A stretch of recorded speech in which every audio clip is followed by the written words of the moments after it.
Well, this is a fascinating discussion, and I travel, and I think so many people travel because they find people interesting, and they find so many things about culture and cultural attributes, et cetera, interesting. And as we convert from a nation of a melting pot to more of a salad bowl, it strikes me that the things that we find so interesting, we're not able to ask about anymore. We're not able to indulge. If I'm in lunch and somebody's sitting next to me who I well know has an immigrant experience and I know is eating something that smells wild, but I can't ask. I find life getting really boring at the corporate level. We've built these walls around ourselves because and I feel particularly about it because I'm a male wasp in my late 50s. I mean, I could get fired for sneezing in the wrong spot. So help me dance on the head of a pin here because there's so many people that I find fascinating and interesting that I'd love to get to know.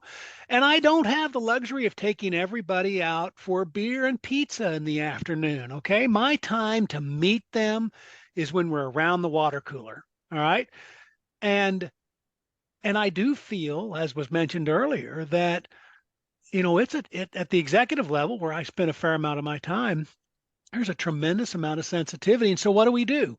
We avoid it. We avoid it entirely. We clamp a lid down on people. We say, here's our no-go areas.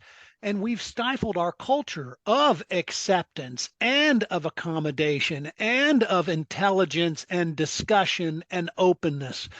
So I'd love for you to elaborate a little bit on how can people just get to know someone who doesn't look like them, who eats something that doesn't smell like my hamburger in the office.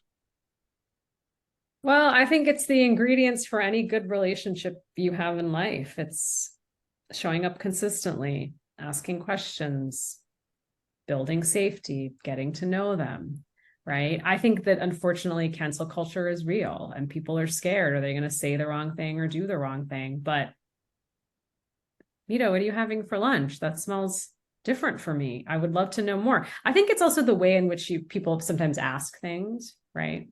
Mm-hmm. And the way in which those conversations are started. But I think with like curiosity and kindness, and also like, oh, I didn't mean to offend you. I'm sorry. And I'll say, no, no, you didn't offend me at all. Thanks for asking. Right. And I also think like, listen, I think we're still burnt out from the pandemic. People are on autopilot. I say to people, do not cancel one-on-ones.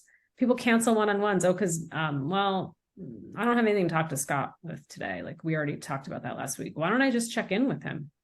Let's see how he's doing. Like, why do I need to? And so I just think so many of us are on autopilot at work. And there's so much happening that we're not getting the opportunity to really get to know each other in the way that we should. And I think it's really missing in our workplaces. That's great. Thank you. Thank you for the question.